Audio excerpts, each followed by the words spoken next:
So in tech, I think the most important thing right now, even with funding, is just having a good product and really standing for yourself and your product and your company. Because at the end of the day, that's what talks. Regardless of opinions people might have of you or, their opinions of where you're from or what they think you can offer or not offer. If you have a good product and you have something that's strong and that works and that people need, that's what's going to speak at the end of the day. So I think, yeah, it is a difficult field to navigate, but I think it'll speak for itself. Yeah. Step into the world of success with your brand amplified, the ultimate podcast designed to unravel the intricacies of thriving businesses. I'm your host, Annika Jackson, and I'm on a mission to uncover the stories, strategies, and secrets that have propelled entrepreneurs and business leaders to success. I was recently at AI4, as many of you know. I've been talking about it off and on since I went a couple of months ago. And there is this beautiful woman standing as we were all going into breakfast into the MGM arena for one of the keynote sessions. And she was handing out these cute light blue bags. And I was like, oh, so I took one, I looked at it, I walked right back and said, who are you? I need to know more about your platform. And that is how I was able to get Eni Maj, Travel Spoken, onto the show today. So Eni, thank you so much for blessing us by being here on the show. Thank you. Thank you so much for having me. And, honestly, I felt the same about you when he approached me. I was like, oh, who's this beautiful Oh. woman? And I'm just so happy we were able to do this today. Yeah, I think you are definitely filling a big need in the travel industry. Before we get into what you're doing, let's talk about your background. You're living in New York, living in London. Tell me a little bit more so the audience gets to know who you are beyond travel. Okay. Yeah. So a little bit about myself, I guess on the professional side. I've always been a creative from winning art prizes in school to university, majoring in architecture, 3D design. I did actually work as an architect at Gensler for a little bit. And then I realized quickly that sitting in front of a desk and a screen all day wasn't really my thing. So I eventually went into doing my own like freelance UX, UI design as well, product design as well. But aside from all of that, travel has always really been a part of my story. And this really started from childhood, I would say. I grew up in a traveling family. We were expats. My parents are Nigerian, but sent us abroad for school and raised us in England, which meant constantly traveling back and forth between school breaks. But my dad's job took us to so many places. We went to Dubai, Far East, China. And because that wasn't enough, I also got signed as a teenager. I was an international teenage model. So I had different agencies all over Europe. And that allowed me to also travel and live in different cities at a young age. So I was constantly traveling for work. And, because of this, I kind of was overexposed, I would say, to a lot of culture. But that's where my love for travel and connection really started. So I began to see a lot of frustrations, traveling a lot, realizing how frustrating it was, how time consuming it was to plan and to book. And the whole process to this day was still quite irritating, especially someone who travels a lot. So yeah, it really inspired me to build what I have now with Travel Spoken. So yeah, that's basically long story short. Yeah, yeah. I appreciate though that a lot of times when have the opportunity to travel, you hold that dear for yourself. You have friends and family. You surround yourself with other people who travel and who love to do that. Yeah. But you've created a solution for people who, yes, love to travel, but also those who might love to travel, but they don't know where to get started. They don't know what they don't know. Also, as women, or you as a Black woman, Right. sometimes you don't know what countries are safe to go to. How do we navigate the complexities of travel? So I'd love to hear a little bit about Travel Spoken, why you decided this is the perfect time to launch, and what we can find there. Yeah, sure. I mean, well, I'll tell you a little bit about Travel Spoken first. It's an AI-enabled platform and it makes planning and booking travel as easy as having a conversation. So instead of comparing the endless flights, hotels, activities, I mean, there's so much out there, right?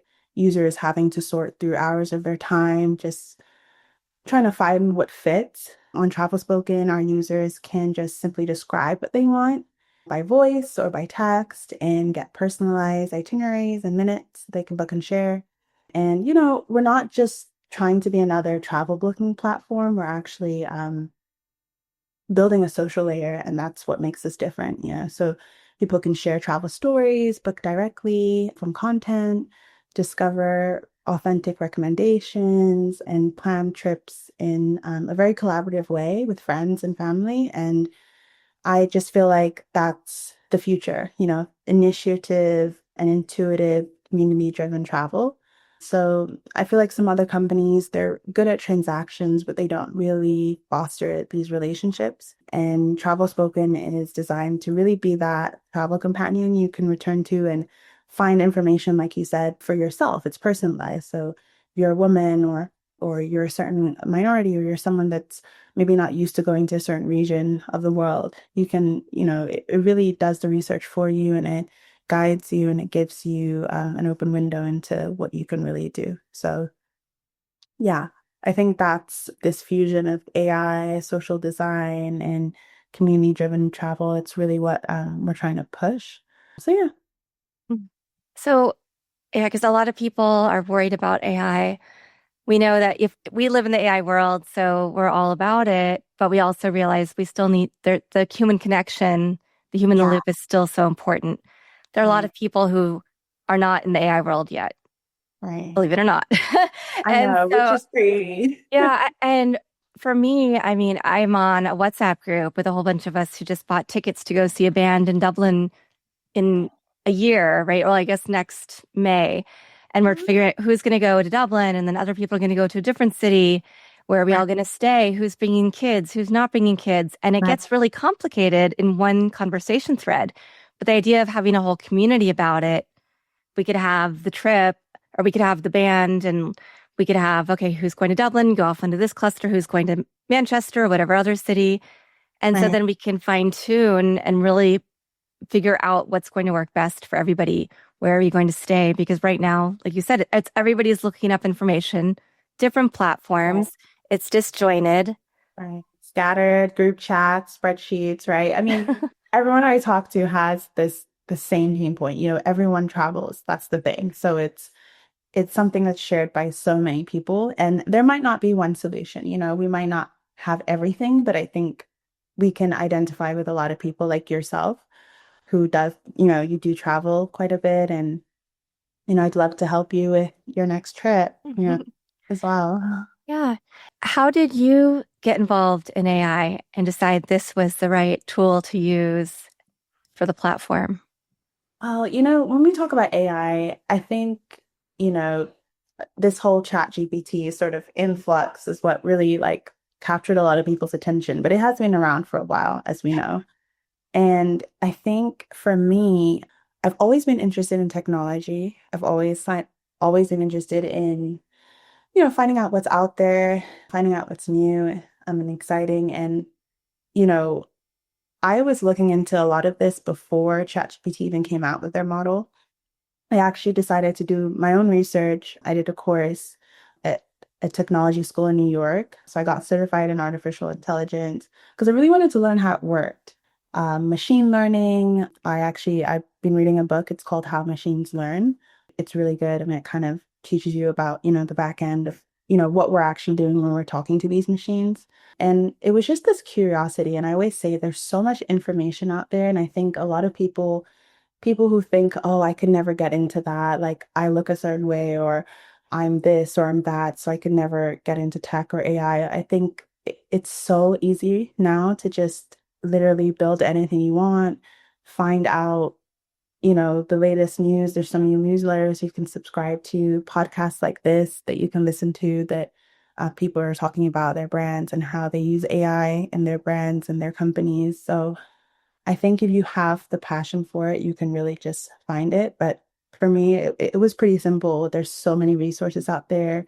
from the internet to books to, there's these courses, MIT's offering courses, BrainStation, all these different companies. So yeah, that's sort of how I got into it. I would say kind of stumbled into it. Nice. And for yourself, do you have any favorite places that you like to travel? Because I'd love to hear about some of your experiences because I'm sure that they also helped shape what you saw as a lack in the market. Yeah, gosh, like it's such a long list. I mean, some of my favorite places have been, I actually love China. I love Italy. I love living in Milan. I love Africa. I mean, West Africa, Ghana. You know, I would say honestly, like I'm still living these frustrations. So I could go back to the most recent trip. So one of the most memorable trips I actually had was a recent one to Bali. And it's such a beautiful place, but it was a lot. Like I remember us spending days just trying to coordinate the whole itinerary. We were there for 2 weeks. So it was a lot. It wasn't just like a quick trip in and out. And, I was already developing travel spoken, but I was thinking in my head, like, I really wish I had this now. This would be so much easier if travel spoken existed. It would give me all the inspiration I needed and everything in one place. And I had to we were spending hours like on different websites and then figuring out how far everything was from the villa and like if someone would like this and if someone wouldn't. So I think that even inspired me more to just really be motivated by the idea of like merging design and technology to make life experiences just richer. But yeah, going back to the Bali trip, it was beautiful, amazing culture, amazing people. I think is just, I think their culture is very similar to African culture, like even the food.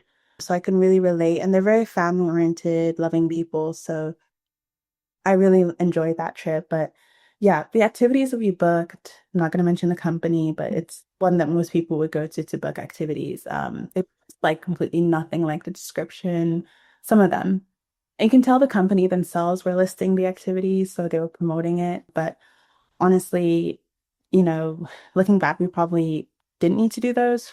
Maybe something a bit more authentic and that's kind of what I want to show is like authenticity, not just like, oh, this is an tourist trap or an Instagrammable moment. Like this is you actually immersing yourself in the travel and the culture. And like I think that's what makes the best trips. Yeah. Yeah. Yeah, I can see that. I'm thinking about, I mean, as we've talked about, in 2 days, I'm leaving for Vietnam, Yeah. and part of it's arranged, going with a group, finishing out my MBA program. So Congratulations. thank you. But within that, we had a great website. We could book excursions. Do you want a room with somebody? Do you not? But we still had to book our own flights there. And then two of my peers and I are going to Thailand afterwards. So then I'm looking up, okay, which airline do we really want to take? It's only a 90-minute flight, but still, those little things can make a difference. How much is our Yeah. luggage going to cost? If it costs extra, all of those little things. In 90 minutes in Asia, they still serve full meals. So figuring out what meals are rated the best, and then figuring out our flights back. My mom luckily lives in Thailand, so she's already arranged a driver to pick us up at the airport, get us to our hotel, some excursions. So I have that connection, but a lot of people don't, and they wouldn't know which things are really the ones that we could go to, like you said, versus the tourist traps. How do we know what's legit? Because you can go down a million Reddit. I mean, I've been doing all the subreddits, working with Claude on the schedule, going to every single website, looking at Expedia, looking at trying to see, can I actually get into this website for this airline or not? Because it's not set up in the same way that a United States citizen would think, right? It can be so complex. And when you're coordinating people, or over this summer, traveling with my daughter through Europe, well, through the UK really, and Well, then having my boyfriend come join us and having my sister come join for part of okay. it, and coordinating all of those people, like in who's on which part of the trip and where we staying, it would have been so much easier if I could have almost a travel concierge buddy to do it with. I mean, I did rely a lot on AI, but Which is good. yeah, I but I mean, probably would have picked. better Airbnbs in some situations. If just reading reviews Right. doesn't do it. You want to hear, I like Yeah. to hear that real personal, like, who's going to tell me the truth? Right, right. And on that, like a big feature of ours is actually, the fact that the AI learns about you. So the more you use it, the more it learns about you. So we want it to be a personalized experience and not just, oh, we're just going to throw this Airbnb in front of you, or we're going to throw 20,000 hotel options until you just get so exhausted of Right. scrolling that you just end up picking one. And, it has like 4.8 reviews, but all those people who left reviews are nothing like you. And actually, the person that's actually like you probably left 2 stars and you didn't know that. So, right. So that's, exactly to what you're speaking. It's a real pain point, and it's a lot. It's too much of a pain for such a big part of our life, you know? Yeah. Hmm. And you are going after funding. Yes. Talk about that experience and just being a woman in tech. Yes, there are women in tech, but I feel like there's still not as many of us as there should be, or at least enough of us with a light on us, like yourself. You need to have a light on you and what you're doing. And we only hear about people in the big corporations. Right. Yeah. I mean, even when we were at the AI for convention, I mean, just looking around, it was, and I've been to some other conventions. Even there was a tech convention, Tech Week here in New York. And yeah, it's usually always the same thing. And I think, for me, growing up, I never felt certain things because I got used to always being the minority or being sort of someone who was a bit different in that space. I went to an all-girls boarding school where, 10 out of 500 of the kids there were African. Hmm. So it- I've kind of been used to being in environments where I might not necessarily be the norm, but I think, travel, as I said, really opens you up to different cultures and different ways of life. And I think having that has helped me adapt to so many different situations because I can understand where different people are coming from because I've lived their experiences as well. So in tech, I think the most important thing right now, even with funding, is just having a good product and really standing for yourself and your product and your company. Because at the end of the day, that's what talks.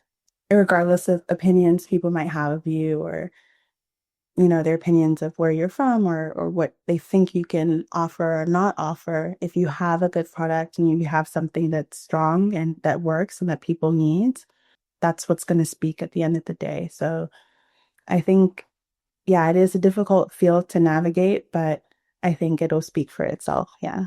Yeah. Yeah. Nice.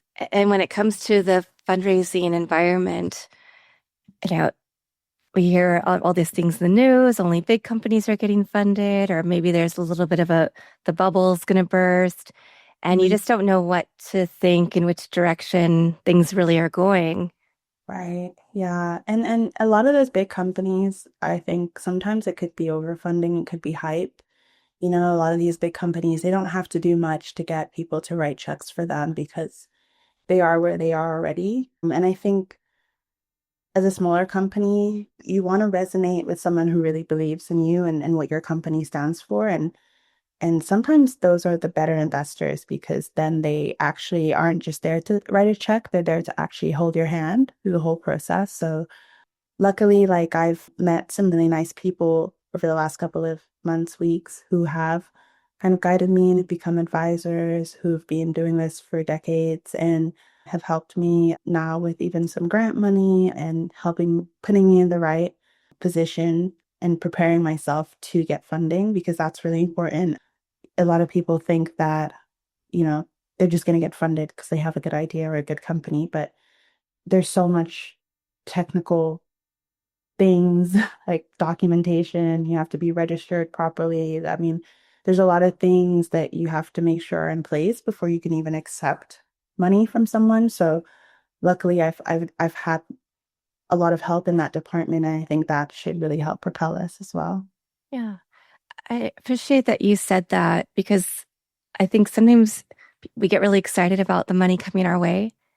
And so we Right. might not read the fine print. We might not look at the big picture because we're coming at from a place of scarcity instead of a place of abundance and owning that we have a great product. Right. That's so important. I mean, even a lot of there's some companies like in the B2B space that I've been reaching out to just to, have partnerships with them and to help supply certain travel. So I'm getting the best travel information that there is out there to provide to my clients and my customers.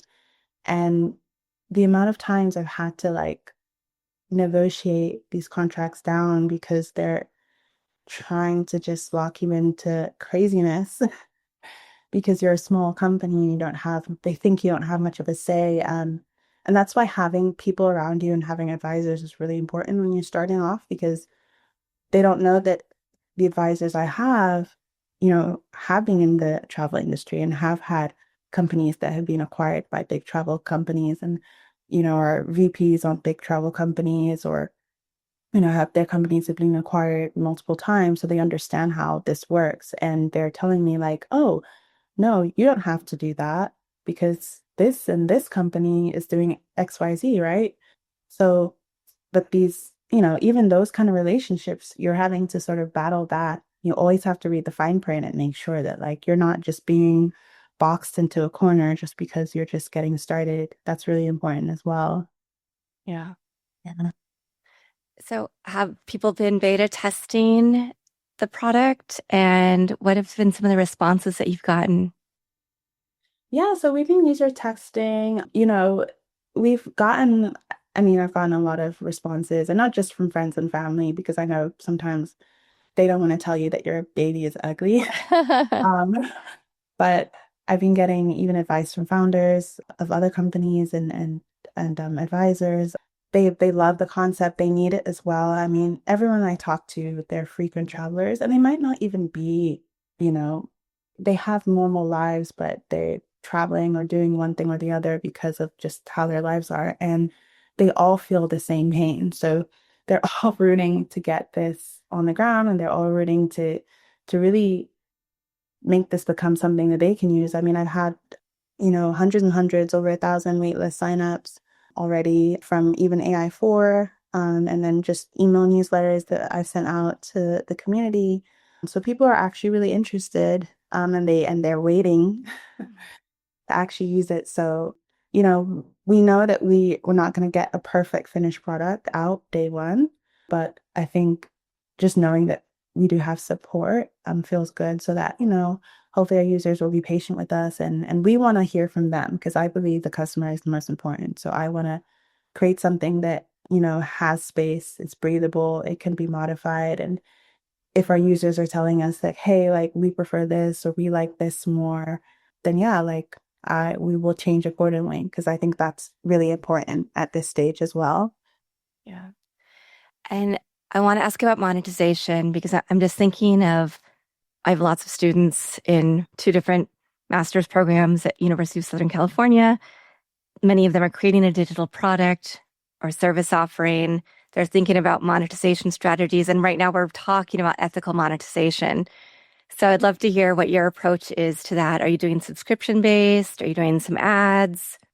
So ads, I think ads is a great way to make extra revenue, but I think that's usually when, you've established a solid user base. It's also quite you want your monetization model to be something that's proven and also consistent. Ads can be quite inconsistent depending on how you go about it. So I don't think that should be like your main income strategy. For us in the travel world, it's always been commission based. That's how people have been doing it for years, even before the internet, before online travel, just back in the day when you would actually have to go into, brick and mortar to buy a flight ticket or to reserve whatever. It's always been commission based, even with the airlines, with the providers. So that's the main model that we're using is the commission that we would get from our partners anytime anyone books. We are looking at a freemium and a premium subscription model for any other features. We have some really great features that we're excited to launch, and we want our users to, decide whether or not they want those features, but I think they will. So that's another layer of monetization. And then we are also exploring the B2B space, so offering this to universities, colleges, institutions that need to plan group trips, group travel with students, group travel with organizations. So we are thinking of like a white label and licensing monetization structure as well. So a hybrid approach is good because it allows us to have all ends covered in case one source of income dips, So it's always good to cover your base. But yeah, for your students, I think they should think about what the main source of stable income would be, and that should be their focus. Yeah. Yeah. Yeah. I like the fact that you have so many different approaches that you can take, though, and that you've thought them through. And I mean, obviously you have because this is your business. Yeah. But I also see an opportunity for you to turn things on, the travel industry's head. Right. Yeah. And because you are already doing that through your approach. Yeah. And then even yeah, so I can see you doing so many big things with this Oh, platform. And thank you. I'm on the wait list, so I'm excited to dive in when you open it up. What else should we know about entrepreneurship, you know, getting started and figuring out how to get your foot in the door? So I would say, I'm still early in my journey, but I mean, I've always been an entrepreneur. Like I've always been, someone who has done things for myself and had to figure things out for myself. I think, having grit, having resilience, there are so many days where, things are tough and you're having to work 10 times harder. I mean, I'm working on Sundays. I'm the my computer is in front of me on the days where most people are out and about and enjoying their weekend. I'm indoors and I'm working, and I think, even into late hours of the night sometimes. So it's definitely something that you shouldn't do as a hobby. Like if you really have to be all in, and even like we were talking about earlier, how you saw like a huge improvement with what you're doing when you really focused your energy. It's the same thing. It's like you really have to give it your all and then some. And I think if you have that and you're consistent, that's like true key to entrepreneurship. And a lot of people say like, oh, sometimes you'll want to you want to feel like you just want to give up. Like you're just Mhm. gonna want to give up sometimes. I actually don't believe that. I've actually never once ever felt like I wanted to give up. And I think that's when you know you actually really want something. I'm not saying there won't be hard times, but I've done things where I felt like, oh, like maybe I should just give up. And looking back, I wasn't really on the right path when I felt those emotions. Now, at this part of my life, like I've never once felt like, oh, this is too hard. Let me give up. Like I've always thought, okay, what's the solution? What's next? Like, what can I do to make this better? This is not working. What will work instead? And so I think a huge part of like getting your foot in the door is just not even letting those emotions creep in and just knowing that there's always a solution. There's always an alternative. And even today I was having a roadblock about something, a feature that I was thinking about. And then all of a sudden I was like, why am I spending hours giving myself a headache about something when there's an alternative that I can just do? Okay, it might not be perfect, but it's progress. And as soon as I just put that in my mind to do something else that still works, then like all that weight is just lifted off my shoulders. And I was like, okay, now I know what I have to do. So yeah. Amazing.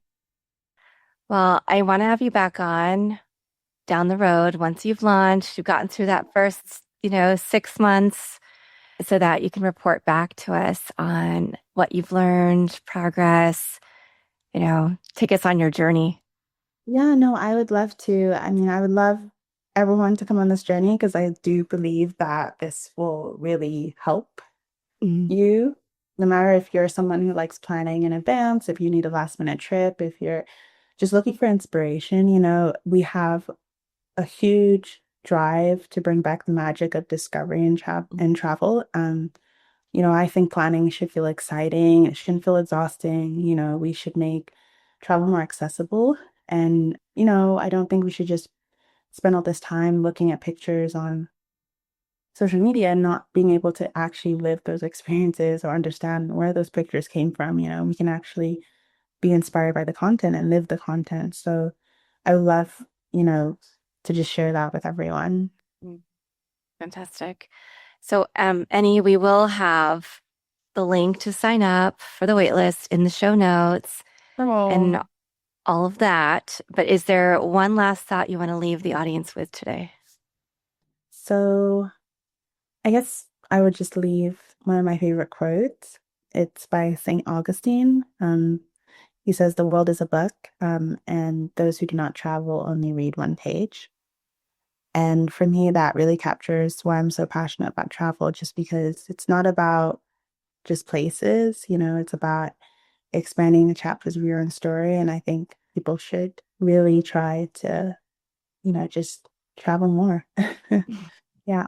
Yeah, could not agree more. Thank you so much for talking to us about your platform, the approach that you're taking, and how your different life experiences have led you to this point.